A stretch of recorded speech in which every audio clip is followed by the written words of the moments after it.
جیسا کہ آپ لوگوں کے علم میں ہے کہ پچھلا جمعہ الحمدللہ عزت صرف اور صرف اسلام ہی میں ہے کہ عنوان کے اوپر خطبہ دیا گیا تھا. یہ جو جمعہ ہے اس کی اگلی کڑی سمجھیے آپ کہ تقویٰ اور تزکیہ نفس.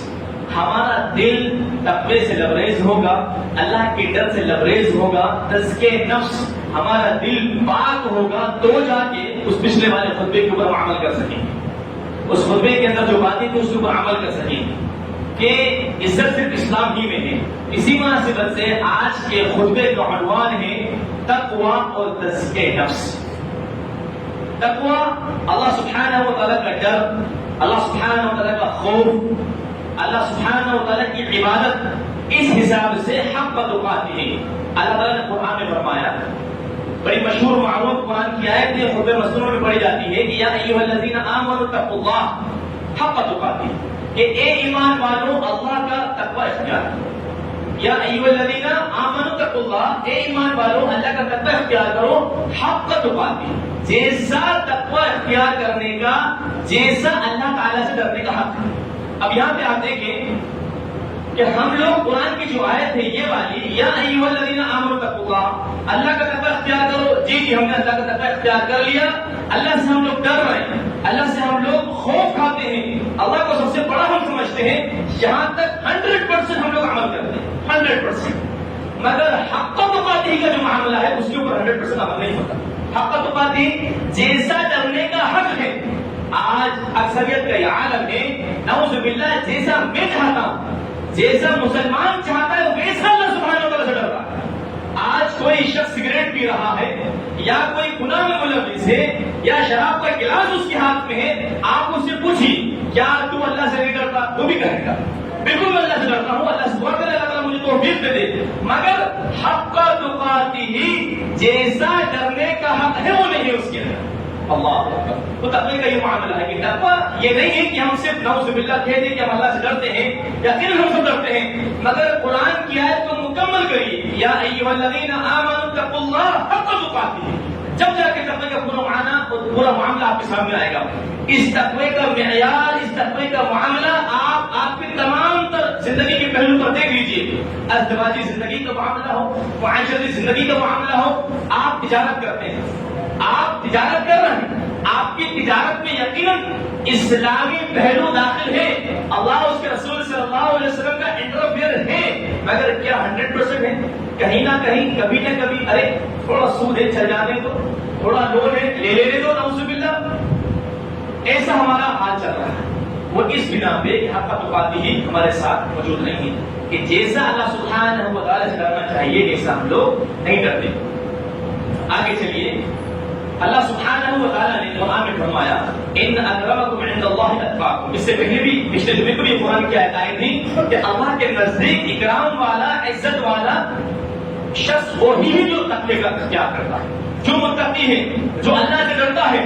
مگر اس اللہ کے ڈرنے میں آپ لوگ یاد رکھیں پورے جمعے خطبے کے اندر اور جمعے خطبے کے بعد بھی اللہ سے فقط ڈرنا نہیں، اللہ سے فقط خوف نہیں کھانا، اللہ سبحانہ و تعالیٰ سے ڈرنا کیسے ہے؟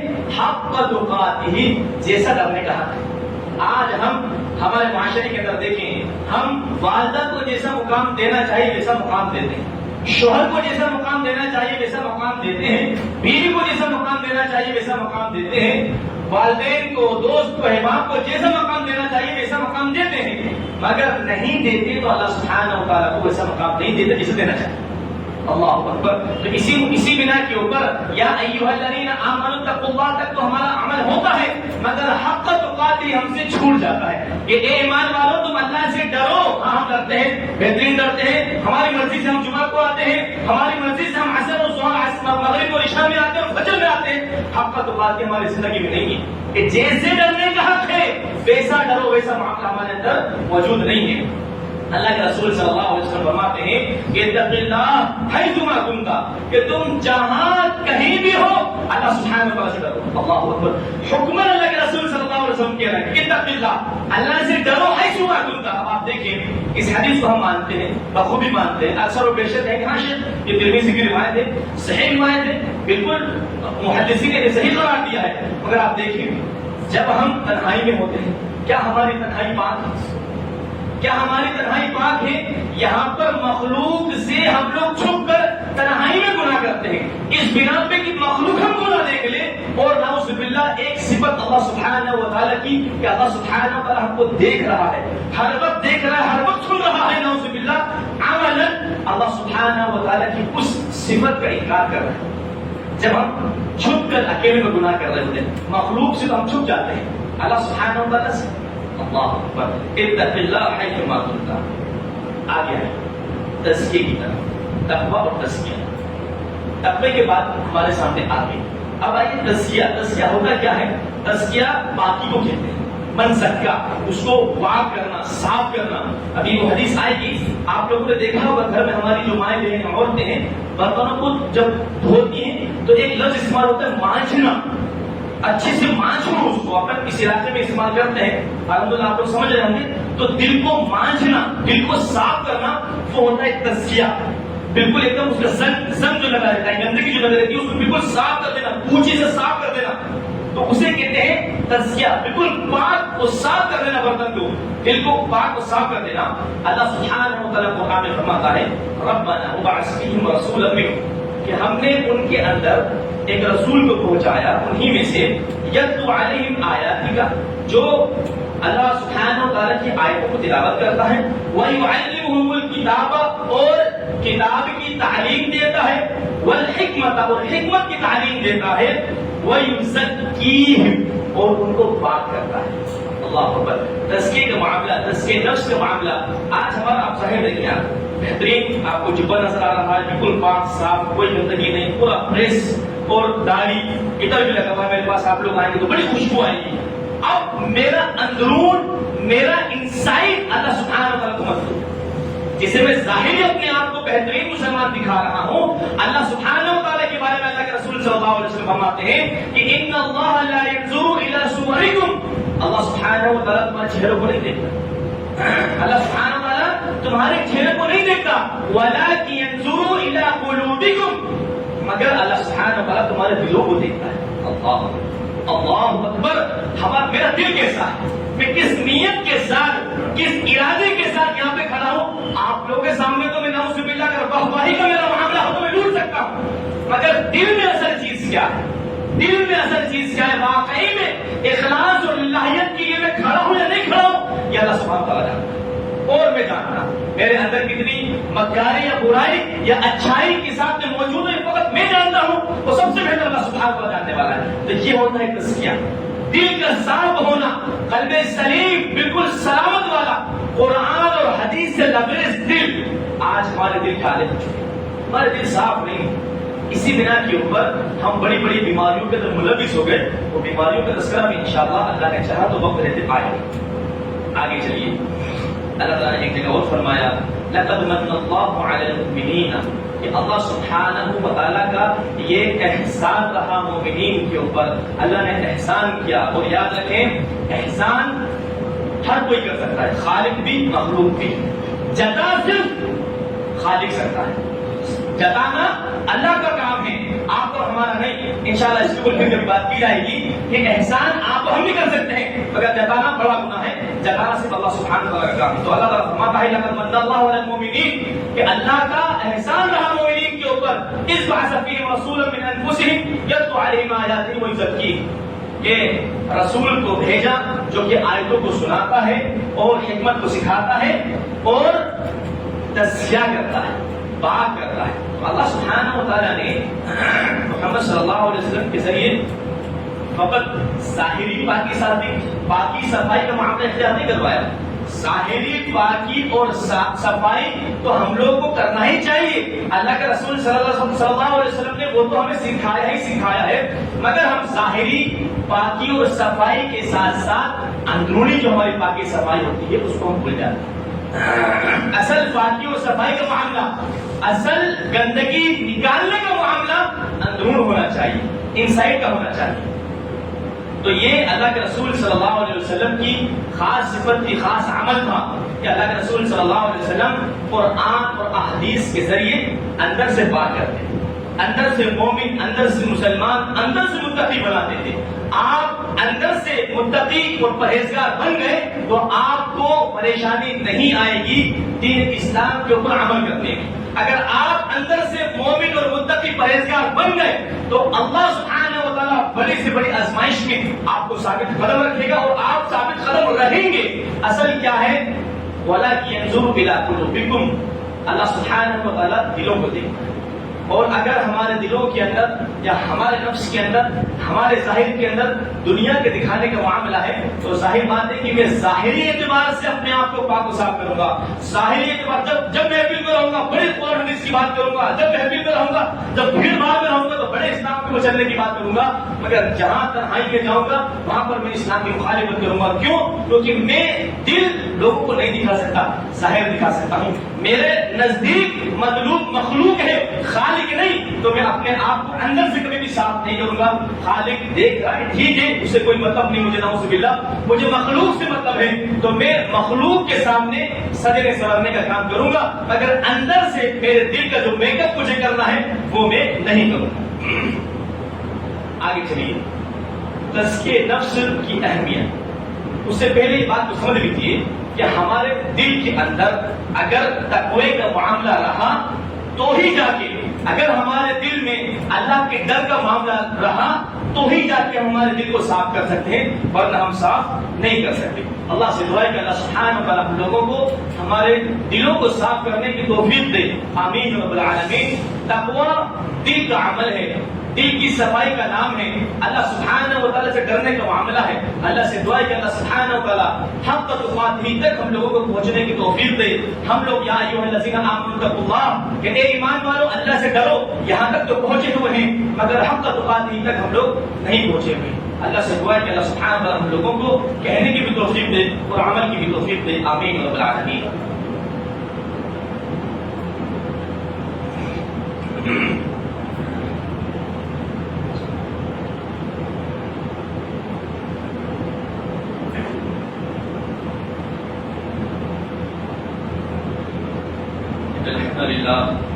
نحمده ونستعينه ونستغفره ونعوذ بالله من شرور انفسنا ومن سيئات اعمالنا. اما بعد، الحمدللہ خطبہ اولیٰ کے اندر ہم لوگ تقویٰ اور تزکیہ نفس کے اوپر بات کر رہے ہیں، اللہ کے ڈر کے متعلق اور دل کی پاکی و صفائی کے متعلق ہم لوگ بات کر رہے ہیں.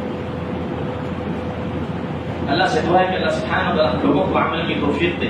آمین رب العالمین. اب ہم بات کرتے ہیں تزکیہ نفس کی صفائی کی اہمیت، یعنی کہ دل کا صاف ہونا کیوں ضروری ہے، اس کی اہمیت کیا ہے. اللہ سبحانہ و تعالیٰ نے قرآن میں فرمایا قد افلح من زکاہا، کامیاب ہوا وہ شخص جس نے اپنے دل کو صاف کر لیا، پاک کر لیا. کامیابی کا معیار، کامیابی کا اور فلاح کا کرائیٹیریا اللہ سبحانہ و تعالیٰ نے دلوں کو صاف کرنے میں رکھ دیا ہے. اللہ آج ہم دیکھیں ہم کامیابی کہاں تک ڈھونڈتے نعوذ باللہ. پچھلے جمعے کو بھی بات آئی. اور یاد رکھیں دل کا صاف ہونا اسلام کے ساتھ ہی، اسلام کے بغیر آپ اور دل صاف نہیں کر سکتے. تو کیا قد افلح من زکاہا وقد خاب من دساہا، کہ کامیاب ہوا وہ شخص جس نے اپنے دل کو صاف کر لیا، پاک کر لیا، قرآن اور حدیث سے لبریز کر لیا. وقد خاب من دساہا، اور خاک آلود ہوا جس نے اس کو ناپاک کر لیا، بیکار کر دیا. نعوذ باللہ. دل کا اتنا بڑا معاملہ ہے. آج دیکھیں ہم لوگ کس طرح سے ہم لوگ پاکی صفائی کا خیال رکھتے ہیں. کیا اسی طرح ہمارے دل کی پاکی صفائی کا ہم خیال رکھتے ہیں؟ اللہ کے رسول صلی اللہ علیہ وسلم کی حدیث ہے ان فی الجسد مضغۃ، کہ جسم کے اندر ایک لوتھڑا ہے، مضغہ ہے. اذا صلح صلح الجسد كله، اگر اس کی اصلاح ہو جائے تو پورے جسم کی اصلاح ہو جاتی ہے. وَإِذَا فَسَدَتْ فَسَدَ الْجَسَدُ كُلُّهُ، اگر وہ فساد والا ہو جائے، اگر وہ بیکار ہو جائے تو اللہ ہماری حفاظت کرے پورے جسم کے اندر فساد برپا ہو جاتا ہے. أَلَا وَهِيَ الْقَلْبُ، خبردار ہوشیار، وہ جو لوتھڑا ہے وہ دل. دل کی پاکی صفائی آپ دیکھیں، دل کی پاکی صفائی کا معاملہ اس دل کے اوپر منحصر ہے. پورے جسم کا معاملہ، پورے جسم کا معاملہ منحصر ہے. آپ دل سے وہ کام کرنا اللہ کے لیے ہو رہا ہے نہیں ہو رہا ہے وہ اصل ہے. آپ اپنا دل بہترین آپ وضو کر کے آئے نہا کے آئے پورا جسم آپ نے پاک صاف کر لیا, آپ بہترین سج کے سنور کے آئے ہیں, آپ یہ دیکھیں کہ آپ اپنے دل کو سجا کے اور سنوار کر آئے نہیں. آپ ظاہری اعتبار سے بتا رہے ہیں کہ میرا جسم جو ہے قرآن اور حدیث کے اوپر عمل کرنے والا ہے. کیا آپ کا دل قرآن اور حدیث کے اوپر عمل کرنے والا ہے؟ کیا آپ دل سے قرآن اور حدیث کو قبول کرتے ہیں یا آپ نہیں بتا سکتے؟ اللہ سبحانہ وتعالیٰ جانتا ہے اس چیز کو. اللہ اکبر. آگے چلیے, اللہ کے رسول صلی اللہ علیہ وسلم فرماتے ہیں لیس الشدید بالسرعۃ, کہ طاقتور وہ نہیں ہے کہ جو کشتی کے اندر کسی کو بچا دے. انما الشدید الذی یملک نفسہ عند الغضب, کہ طاقتور وہ ہے کہ جو غصے کے وقت اپنے دل کے اوپر اپنے نفس کے اوپر قابو کرتے ہیں. پچھلے جمعے کو قرآن کی آیت آئی افرأیت من اتخذ الہہ ہوا, امید ہے کہ وہ قرآن کی آیت آپ لوگوں کو معلوم ہوگی, یاد ہوگی, یا آپ نے ایسے شخص کو دیکھا کہ ایک اپنے نفس کو اپنے دل کو الہ اللہ بنا رکھا ہے. تو اتنا خطرناک معاملہ ہے اس نفس کا. اپنے نفس کو پاکی کی طرف لے کر آئیے, یہ اپنے آپ کو الہ اور آپ کو معبود بنا دیتا ہے, آپ کو عابد بنا دیتا ہے. اللہ اکبر. تو اپنے دل کو پاک و صاف رکھیں. ایک جگہ اور فرمایا اللہ کے رسول صلی اللہ علیہ وسلم نے کہ لیس الشدید من غلب الناس, کہ طاقتور وہ نہیں ہے جو لوگوں کے اوپر حکومت کر لے, لوگوں کے اوپر غالب ہو جائے. انما الشدید من غلب نفسہ, طاقتور تو وہ ہے جو اپنے نفس کے اوپر غالب آ جائے. آپ واقعی میں اپنے آپ کو طاقتور بتانا چاہتے ہیں تو فجر کے وقت اپنے دل کو منا کے دکھائیے. یقیناً آپ کو ہمارا دل قرآن حدیث سے دور ہونے کی بنا پر اکثریت کے ساتھ یہ معاملہ ہے کہ فجر میں آنے کا دل نہیں چاہتا. آپ اپنے نفس کے اوپر غلبہ کر کے دکھائیے. یقیناً ہمارا دل سگریٹ پینے کا کہتا ہے گناہ میں لذت ہے دنیاوی اعتبار سے, تو آپ اپنے دل کے اوپر غلبہ دکھا کر دکھائیے, غالب ہو کر دکھائیے اپنے نفس کے اوپر. اللہ تعالیٰ میری زبان کی حفاظت کرے, اور میں امید کرتا ہوں کہ میرے اگلے جملے کے اوپر آپ لوگ ضرور ناراض ہوں گے, مجھ سے نہیں اپنے آپ سے. یہ جو منظر اللہ سبحانہ و تعالیٰ چاہتا ہے خطبے کے شروع میں چاہتا ہے. کیا ہماری اکثریت کو وہ اللہ کے رسول صلی اللہ علیہ وسلم کی حدیث سے نہیں معلوم؟ خطیب کی ممبر پر آ جانے سے پہلے بڑا جانور ذبح کرنے کا ثواب, اور اونٹ ذبح کرنے کا, بکرا بکری اور مرغا مرغی اور انڈا. ہمارا دل کہتا ہے کہ ہاں ہم کو معلوم ہے وہ حدیث, ہم کو معلوم ہے وہ حدیثیں, مگر ہم ہمارے دل کے اوپر غلبہ نہیں پاتے. ہم کو کیا وہ حدیث نہیں معلوم کہ جب خطیب ممبر پر آتا ہے تو فرشتہ رشتے بن کر کے اڑ جاتا ہے؟ نہیں, وہ بھی سننے بیٹھ جاتا ہے. ہمارا نام درج نہیں ہوا. کیا وہ حدیث سے نہیں معلوم؟ وہ اس بنا کے اوپر ہمارا عمل نہیں ہے کہ ہم ہمارے نفس کی سنتے ہیں. ہم طاقتور تو ہیں ہماری بیوی کے اوپر, ہم طاقتور تو ہیں ہمارے محلے والوں کے اوپر, ہم طاقتور تو ہیں مخلوق کے اوپر. ہم طاقتور نہیں بن پا رہے ہیں جو اللہ اس کے رسول کا مطلوب ہمارے دل کے اوپر. ہم دل سے نہیں لڑ پا رہے ہیں, ہمارے نفس کیا وہ غلام بنے ہوئے. اللہ ہماری حفاظت کرے. دیکھیے بعض لوگ ایسے ہوں گے کہ جو واقعی میں شریف وضو رکھتے ہوں, واقعی میں شریف وضو رکھتے ہوں گے, سب اس میں شامل نہیں ہیں. کیونکہ میں جب یہ بات کہتا ہوں تو کوئی نہ کوئی میرے پاس آتا ہے, وہ کہتا ہے کہ شیخ میرے ساتھ کچھ فلاں معاملہ تھا, آپ نے میرے بارے میں تو نہیں کہا, تو میں ابھی کہہ دوں اس چیز کو. دیگر مساجد میں میرے ساتھ ہوا تو میں ابھی کہہ دوں کہ جو لوگ شرعی عذر کے ساتھ ہیں کوئی مسئلہ نہیں, کسی گاڑی پنچر ہو گئی, کچھ معاملہ ہو گیا, وہاں وہ اٹک گئے, مگر بعض لوگوں نے معمول بنا رکھا. یاد رکھیں اجازت ہے کہ آپ خطبے میں دیر سے آ سکتے, اجازت. نعوذ باللہ ممبر رسول پہ کھڑے ہو کے فتوی بازی نہیں کہ آپ کا خطبہ نہیں ہوا, فلانا نہیں ہوا, نعوذ باللہ وہ چیز نہیں. مگر میں ان لوگوں سے خطاب کر رہا ہوں, میرے ان بھائیوں سے کہ جنہوں نے اس اجازت کو معمول بنا لیا. اجازت کو معمول بنا لینا گناہ کا معاملہ ہے. مجموعی اعتبار سے صحابہ کرام الا ماشاءاللہ کبھی کبھار کسی سے گناہ ہو, مطلب 1% گناہ ہو گیا تو اس میں بھی رو رو کر جو ہے نا اپنی حالت خراب کر لیتے تھے صحابہ کرام. میجورٹی پوری الحمدللہ اسی کے اوپر ہوتی تھی. صحابہ کرام سے کچھ ایسا معاملہ ہو الا ماشاءاللہ کبھی کبھار, مگر اللہ تعالیٰ ہماری حفاظت کرے. حالات حاضرہ اس بات کی گواہی دیتے ہیں کہ مجموعی اعتبار سے مسلمان اللہ اس کے رسول صلی اللہ علیہ وسلم کی مرضی کے مطابق زندگی نہیں گزارتا. تو اللہ کے واسطے مجموعی اعتبار سے تزکیے کی ضرورت ہے ہم لوگوں کو. ابھی ایک بھائی ہمارے خطبے سے پہلے آ کر ہم سے بات کرنے لگے اور انہوں نے یہ بات کہی کہ کیا شیخ آپ کرنٹ افیئر سے بات کریں گے, حالت حاضر میں بات کریں گے, تو آپ بتائیں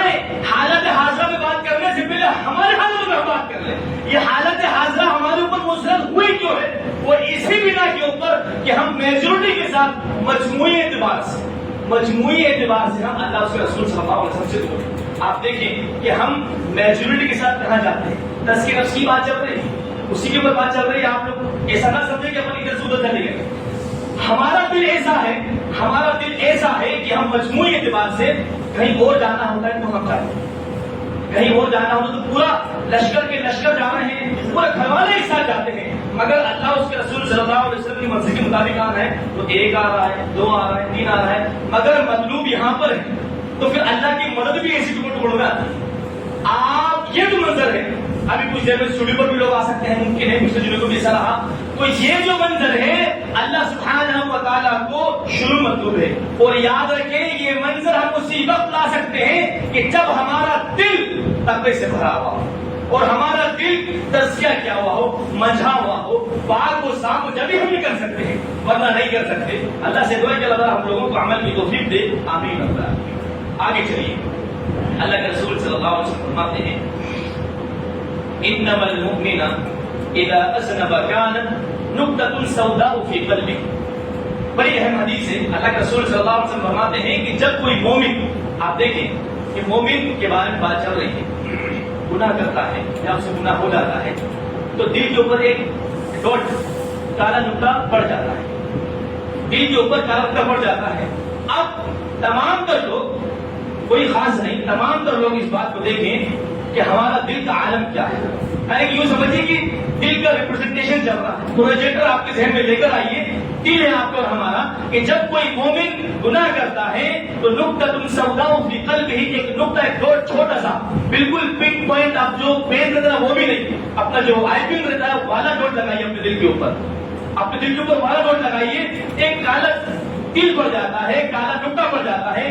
فَإِن تَابَ، اگر وہ توبہ کر لیتا ہے، وَنَزَعَ وَاسْتَغْفَرَ، اللہ کی طرف لوٹ آتا ہے، استغفار کر لیتا ہے، سُقِلَ قَلْبُهُ، تو اس کا دل مانجھ دیا جاتا ہے. سُقِلَ کا معنی ہوتا ہے اصل مانجھنا، تلوار کے لیے یا بڑے برتن کے لیے استعمال ہوتا ہے، یا بس عربی کے اندر سُقِلَ، تو اس کا دل مانجھ دیا جاتا ہے، پاک کر دیا جاتا ہے. کس چیز سے؟ دیکھیے اب کنکلوژن ہمارے سامنے آ رہا ہے. فَإِن تَابَ وَنَزَعَ وَاسْتَغْفَرَ، توبہ کر لی، استغفار کر لیا، لوٹ آیا اللہ کی طرف، تو دل سے وہ نقطہ ہٹ گیا. فَإِن زَادَ زَادَ، اگر وہ گناہ میں لگتا ہے تو نقطہ بھی بڑا ہو جاتا ہے. ابھی ڈاٹ تھا ٹوٹا ہو جاتا ہے، دھیرے دھیرے بڑا ہو رہا ہے. نقطہ پھر نقطہ نہیں رہتا، وہ بڑا ہو رہا ہے. وہ نقطہ پھر اب وہ اپنے ذہن میں لے کر آئیں گے، اب دل کے اوپر دھیرے کالاپن بڑھ رہا ہے. فَذَلِكَ الرَّانُ الَّذِي ذَكَرَهُ اللَّهُ فِي كِتَابِهِ، یہ وہی زنگ ہے جس کا ذکر اللہ سبحانہ و تعالیٰ اپنے کتاب قرآن میں کیا ہے. كَلَّا بَلْ رَانَ عَلَىٰ قُلُوبِهِمْ مَا كَانُوا يَكْسِبُونَ، یہ وہی زنگ ہے، یہ وہی کالا پن ہے دل کے اوپر جو تمہارے اعمالوں کی بنا کے اوپر آ گیا.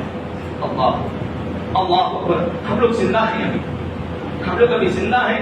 وقت رہتے اپنے دل کو صاف کریں، وقت رہتے اپنے دل کو ہم لوگ مانجھ لیں. اللہ سے دعا ہے کہ اللہ تعالیٰ ہم لوگوں کو عمل کی توفیق دے. آمین. آگے آئیے، مختصر وقت کے اندر کچھ چند ایک باتیں آپ لوگوں کے سامنے بتاتا چلوں، تھوڑا اور وقت انشاءاللہ 5-1 منٹ کا، کہ اگر ہم لوگ ہمارے دل کو صاف نہیں کریں گے، اگر ہم لوگ تقوی کی طرف نہیں آئیں گے تو ہم بڑی بڑی بیماریوں کی طرف ملوث ہو جائیں گے. اور چند ایک بیماریاں آپ لوگ کے سامنے آئیں گی تو آپ لوگ خود گواہی دیں گے کہ شیخ ایسی کون سی بیماری ہے جس کے اندر مسلمان ملوث نہیں. کچھ چند ایک بیماریاں آ رہی ہیں، اللہ تعالیٰ ہماری بات کرے، انشاءاللہ ہم کو سرسری طور پر لے کر چلیں گے. سب سے بنیادی اور بڑی بیماری شرک اور بدعت. کیا مسلمانوں کی اکثریت ان چیزوں میں ملوث ہے یا نہیں؟ عقیدہ کا معاملہ گڑبڑ ہے یا نہیں ہے؟ اللہ سبحانہ و تعالیٰ کے علاوہ کسی اور کے سامنے سجدے ہیں یا نہیں ہے؟ اللہ سبحانہ و تعالیٰ کے علاوہ کسی اور کو پکارنا ہے یا نہیں ہے؟ اللہ اکبر. تو کیا اللہ تعالیٰ نے فرمایا ان اللہ لا یغفر ان یشرک بہ ویغفر ما دون ذلک لمن یشاء، کہ اللہ سبحانہ و تعالیٰ شرک کو کبھی معاف نہیں کرے گا مگر جس چیز کو چاہے گا اللہ نے چاہا تو وہ معاف کر دے گا. تو یہ تزکیے کا معاملہ ہے، دل کے تقوی کا معاملہ ہے کہ ہمارا دل پاک و صاف نہ ہونے کی بنا کے اوپر ہماری اکثریت شرک اور بدعات کی بیماریوں کے اندر ملوث ہے. آگے چلیے. جھوٹ، غیبت، چغلی، قطع تعلق، رشتہ داری توڑنا، کیا مسلمانوں کے اندر یہ ہے نہیں؟ اللہ سبحانہ و تعالیٰ نے اللہ کے رسول صلی اللہ علیہ وسلم کے ذریعے ہمیں بتایا لا يدخل الجنت نمام، کہ چغل خور جنت میں داخل نہیں ہوگا. ہاں یہ بیماری بھی ہمارے اندر موجود ہے. اللہ کے رسول صلی اللہ علیہ وسلم فرماتے ہیں لا يدخل الجنت قاطع، کہ رشتہ داری توڑنے والا، آپس میں لڑائی جھگڑا کرنے والا جنت میں داخل نہیں ہوگا. یہ بیماری بھی ہمارے اندر موجود ہے، اسی بنا کے اوپر کہ ہمارا دل تزکیے والا نہیں، پاک صاف نہیں، رکھنے والا نہیں. آگے چلیے. سود، انٹرسٹ، بیاج، اللہ ہماری حفاظت کرے. کیا ہم آج کل گاڑیاں یا گھر کا معاملہ سود کے اوپر لیتے نہیں لیتے؟ اور ایسا یہاں پر کوئی نہیں ہے. نیچے ہماری مائیں بہنیں بیٹی ہیں اور اوپر مرد موجود ہیں، ہمارے بھائی لوگ موجود ہیں.